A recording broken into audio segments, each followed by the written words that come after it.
Hello everyone. तो मैं इस वीडियो में कुछ आ, बातें करना चाहता था दृष्टिकोण को ही लेकर कि मैंने जैसा कि मैं एक हिंदू फैमिली में पैदा हुआ हूँ। तो सारे रीति रिवाज रिचुअल ये सारे के सारे हम बचपन से ही जान रहे होते हैं। बचपन से ही हमें हर चीज़ सिखाई जाती है, बताई जाती है कि ये कौन से भगवान हैं, ये हैं, मतलब सारी चीज़ें। और आ, हम लोग वैसे हमारा ब्रिंगअप होता है वैसे ही आ, बाकी धर्मों में या फिर जो लोग नहीं मानते, मतलब जो जो भी उनका बॉटअप है वो इस तरीके से है कि उन्हें सारी चीज़ें बताई जाती हैं। अब और जो लोग बताते हैं उन्हें भी बताई गई थी। तो ये बात को हम अगर समझ रहे हैं तो हम यहाँ से अगर हम आगे चलें तो मैंने देखा है अक्सर जो लोग जीवन में समझ नहीं पा रहे हैं कि क्या चल रहा है या फिर ये क्या हो रहा है, उसका सबसे बड़ा कारण ये है कि हमें जिन्होंने सारी चीज़ें बताई हैं, उन्हें भी किसी ने बताई थी। और ये श्रृंखला बहुत पहले से चला आ रहा है, मतलब किसी ने भी जाना नहीं है कि क्या है असल में। अब जैसे उदाहरण के तौर पर अगर मैं बोलूँ तो हम यहाँ पे ईश्वर की ही बात कर रहे हैं। तो हर धर्म के अलग-अलग किताबें हैं, भगवद गीता है, रामायण है, बाइबल है, कुरान है, गुरु ग्रंथ साहिब का वो है, किताब है। और वैसे ही सारे धर्मों के अलग-अलग किताबें हैं। और कमाल की बात ये है कि मैंने देखा है और बचपन में मैं खुद भी वैसा ही था। ऐसा नहीं था कि मैं कुछ अलग था। तो मुझे जो बात अभी समझ में आई वो मैं कहना चाह रहा हूँ। तो मैं ये देखता हूँ कि जब भी चलिए जब हमारे पास समझ नहीं थी उतनी और हमें जो लोग जो भी कह देते थे हम मान लिया करते थे वो बात सही है। चलिए कोई नहीं, वो समझ में आती है बात। लेकिन जब हमारे पास हमारी अपनी समझ आ जाती है तो भी लोग मानकर ही चलते हैं। तो जो बात ये है कि जैसे मान लीजिए पहले जब रामायण या फिर ये सब टीवी पे आया करता था तो लोग पहले से ही अगरबत्ती और दिया और ये सब लेके बैठा करते थे। तो एक तरह से ये दर्शाता है कि वो कितने ज़्यादा धार्मिक और अ, परमात्मा को लेकर उनके हृदय में कितना प्रेम है। दिखता ऐसा है। लेकिन जो मैंने देखा, मुझे जो चीज़ अभी दिखती है वो ये है कि हम अक्सर जब भी कोई भी किताब पढ़ते हैं या फिर हम जैसे महाभारत देखते हैं या कुछ भी हम ऐसे देखते हैं या हम जीसस के बारे में पढ़ते हैं या अपने मोहम्मद के बारे में पढ़ते हैं, तो इसमें एक कमाल की बात ये है कि हम पहले से ही मान लेते हैं कि वो ईश्वर हैं।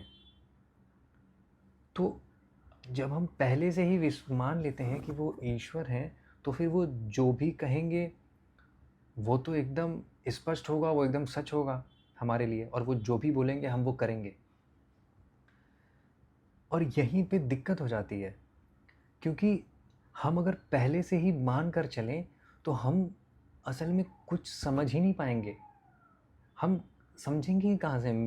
अब मुझे दिखता है जैसे कुछ नहीं हम समझ सकते। जैसे मैं वापस अगर उदाहरण के तौर पर लूँ महाभारत को, तो जैसे उसमें जो शकुनी मामा रहते हैं, कृष्ण जी के वहाँ पर होते हुए भी, और सिर्फ शकुनी को ही क्यों, वहाँ पर और भी जितने भी हैं, कोई भी उन्हें पहचान नहीं पाता। तो इससे मुझे क्या दिखता है कि जब कृष्ण जी धरती पर थे और वो मौजूद थे, तो भी लोग उन्हें नहीं पहचान पाते थे।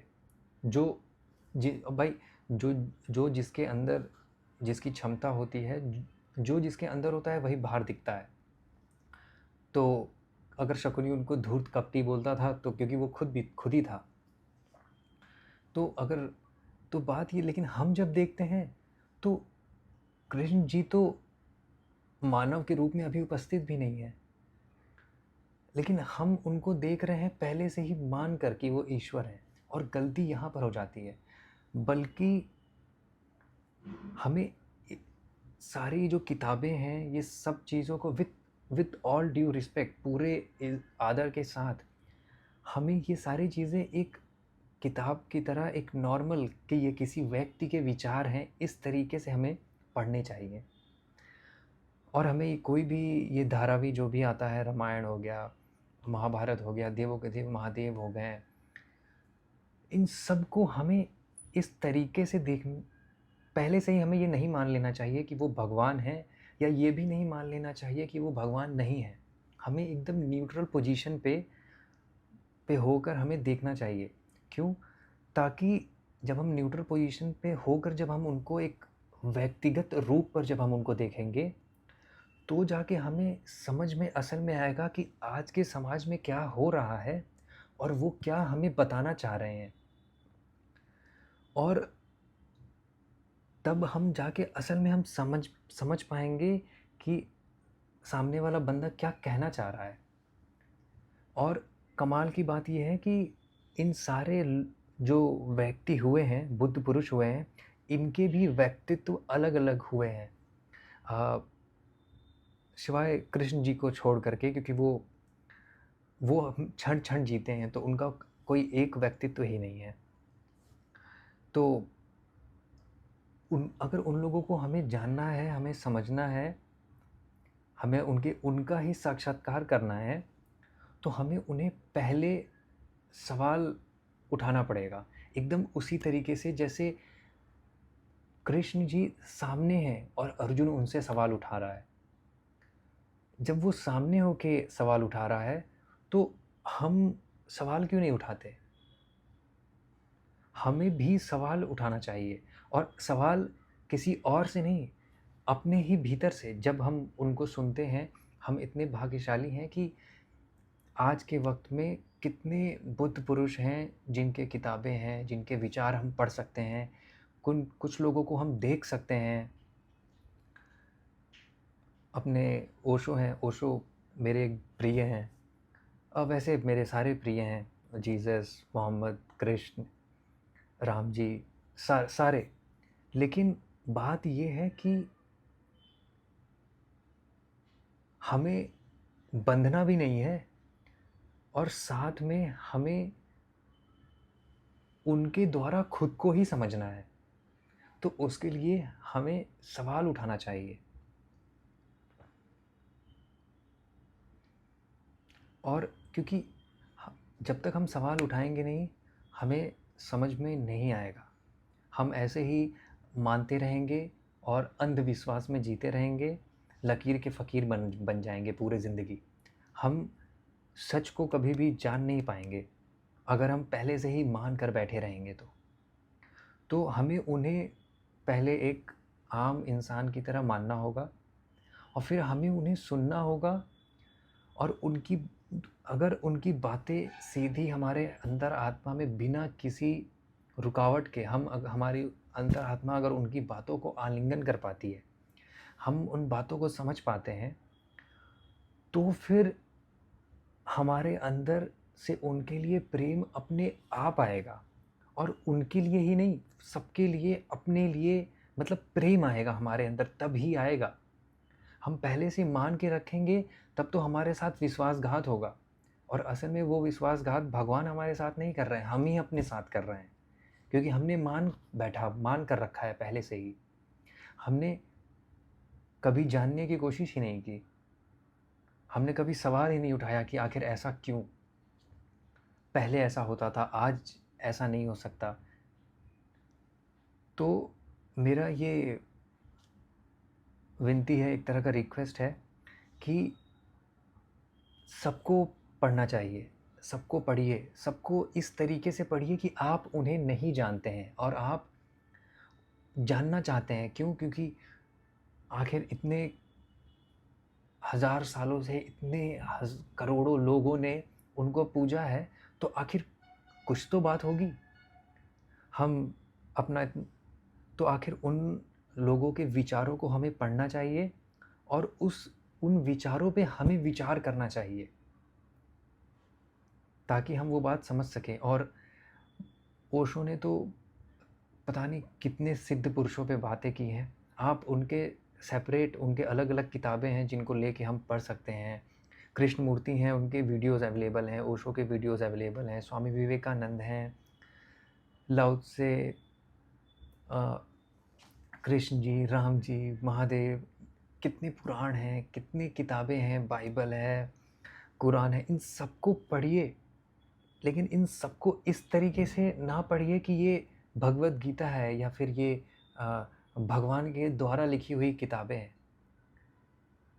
इसको पूरे आदर और सम्मान के साथ, किताबों को तो हम सम्मान देते हैं, तो उनको भी सम्मान देने का, तो एकदम उसी तरीके से हम पढ़ें और हम सवाल उठाएँ और हम खुद में ही विश्लेषण करें, आत्मचिंतन करें और हम उसे जानें खुद से।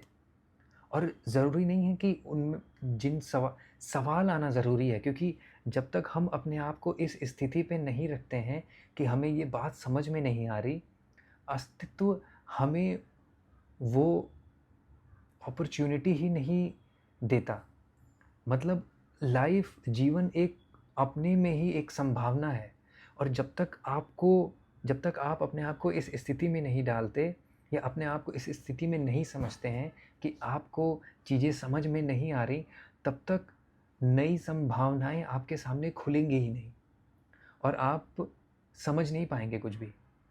तो ये ज़रूरी है कि हम इन सारे किताबों को, इन सारे धारावाहिक जो भी हैं, सीरियल्स जो भी हैं, उन सबको देखें हम, लेकिन उनको इस तरीके से ना देखें कि वो जो भी बोल रहे हैं वो सही है या वो जो भी बोल रहे हैं वो गलत है। उनको हम सुनें, उनको हम समझें, जो बातें हमें सही लगती हैं, जो बातें हमें हमारे ज़िंदगी को और अच्छे से जीने के लिए प्रेरित करती हैं, हमें हमारे आप अपने आप से साक्षात्कार कराती हैं, हम अपने आप को अच्छे से समझ सकते हैं। और हम अगर अपने आप को अच्छे से समझेंगे तो हम, ये ऐसा है, ज़िंदगी ही ऐसे कि आपको चीज़ें समझ में आएँगी। लेकिन उस समझ से आपको ये भी समझ में आएगा कि आपको दूसरों को ऐसे हिलाकर नहीं समझाना है। एक तरह का, जो सारे लोग हैं, वो सब एक तरह के परमात्मा का ही रूप है। अगर आपको कोई आके, जैसे कि अगर मैं वापस से एक उदाहरण के तौर पे लूँ, तो हमने हमने सीरियल्स में अक्सर देखा है कि एक बहुत बड़ा भक्त रहता है या भक्त नहीं भी रहता है, वो सिर्फ़ उसका मन साफ़ होता है और वो कुछ अच्छे काम करता है, वो कहीं जा रहा होता है रास्ते में, वो गिर जाता है, उसे चोट लग जाती है और अचानक से कोई इंसान आता है और उसकी सहायता करता है। और जब जिसकी सहायता करता है, जब वो आगे निकल जाता है, तो हमें दिखाते हैं कि असल में वो कोई ईश्वर थे जिनको वो मानता था, और वो कोई भी हो सकते हैं। तो आखिर ये जो चीज़ दिखाई जा रही है, इससे हम क्या सीख सकते हैं कि ये, अब वो आदमी पीछे मुड़ के तो नहीं देखेगा या ये उनको बताने नहीं जाएँगे कि देखो मेरा असली रूप ये है। तो अगर हमारे जीवन में भी हमें लोग इतना मदद करते हैं, हम जहाँ पर भी हैं, हम कोई भी अकेले नहीं पहुँच पाया है। आखिर ये पूरा अस्तित्व सबका साथ दे रहा है। तो आखिर ये है क्या? हमें इस तरीके से देखना चाहिए, हमें समझना चाहिए। वो जो भी चीज़ें दिखा रहे, अगर अगर हम उन्हें पहले से ही भगवान समझेंगे तो हमें ये चीज़ नहीं दिख पाएगी। वो मनुष्य ही हैं। लेकिन जब हम उन्हें देखते हैं, हम उन्हें समझते हैं, हमारे अंदर से प्रेम भावना जब उठती है, तो वो हमारे लिए ईश्वर और परमात्मा होते हैं। मेरे हिसाब से ऐसी दृष्टि अगर हम रखते हुए इन सारी किताबों को, हम इन सारी चीज़ों को अगर हम देखें, हम पढ़ें, तो हम ज़रूर कुछ न कुछ तो ज़रूर समझेंगे। और इसीलिए मैं चाहूँगा कि सब लोग ऐसे लोगों को पढ़ें, ऐसे लोगों को जानें और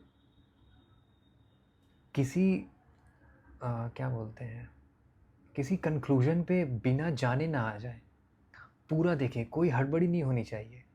हम इतनी टीवी सीरीज़, इतने-इतने सीज़न्स देख के अपना समय बर्बाद कर देते हैं। लेकिन हम कुछ अच्छी किताबें, जिनकी लोग मंदिर में रख के पूजा करते हैं, लेकिन कभी खोल के नहीं पढ़ते, और उसको खोल के पढ़ते भी हैं तो उस इस तरीके से पढ़ते हैं कि उसमें जो कुछ भी लिखा है वो 100% सही है। तो उससे हमारी बुद्धि विकसित ही नहीं हो पाएगी, क्योंकि हम, जैसे कृष्ण मूर्ति का मुझे वो बहुत वो शब्द बहुत अच्छा लगता है, जिस तरीके से वो कहते हैं इंक्वायर। तो जब तक आप इंक्वायरी नहीं करेंगे अपने अंदर, जब तक आप उस पे चिंतन मनन नहीं करेंगे, वो चीज़ समझ ही नहीं आएगी, और आप जो उसका आदर सम्मान कर रहे हैं वो एक अंधविश्वास ही है। तो इसलिए मैं चाहूँगा कि जब भी लोग इन चीज़ों को पढ़ते हैं, इन चीज़ों को देखते हैं, तो उसको एक ऐसी दृष्टि से देखिए कि आप नहीं जानते हैं उन्हें, ताकि आप जान सकें उन्हें। तो इसलिए हम बहुत भाग्यशाली हैं कि आज के एरा में जहाँ पे टेक्नोलॉजी इतनी हो चुकी है, मैं अपनी बात रख सकता हूँ। इतने बुद्ध पुरुष हैं जिन्होंने अपने विचारों को रखा है, जिसको आप अपने फ़ोन पे, जिनको आप अपने कहीं पर भी एक्सेस कर सकते हैं, आप पढ़ सकते हैं। तो उनको पढ़िए, और इसी दृष्टि से पढ़िए, तो मुझे लगता है कि बहुत अच्छा लगेगा। कुछ कुछ समझ में आएगा, कुछ नई तरीके से चीज़ें समझ में आएँगी, और ये बहुत ज़रूरी है हमारे कॉन्शियसनेस, हमारे चेतना को बढ़ने के लिए। क्योंकि जिस तरीके का इवोल्यूशन और जिस तरीके का युग अब जिस तरीके से बढ़ रहा है, समय इतनी तेज़ी से बढ़ रहा है कि ये हमें बहुत ज़रूरी है। हमें हमारे चेतना का विस्तार होना हमारे बहुत ज़रूरी है। तो अगर आपको ये बात सही लगती है, तो आप एक बार वापस से जो भी आपने देखा है, आप वापस देख सकते हैं या वापस पढ़ सकते हैं, या नहीं कभी पढ़ा है तो आप पढ़ सकते हैं। और मैं चाहूँगा कि आप उन्हें अपने जैसे मान कर पढ़ें, ताकि आप अगर वो आपको सही लगते हैं, उनकी बातें आप आलिंगन कर पाते हैं, आपकी अंतरात्मा में उनकी बातें जाती हैं, तो आप उनके जैसे हो सकें। ये और हम हो सकते हैं। हम सब, हर एक व्यक्ति ये संभावना लेके पैदा होता है कि हम उनके जैसे हो सकते हैं, हम जान सकते हैं खुद को। लेकिन उसके लिए सबसे पहले हमें ये जानना होगा कि हम नहीं जानते हैं खुद को। तो बस इस वीडियो में बस इतना ही मुझे कहना था। अ, मिलते हैं बाद में फिर से। बाय।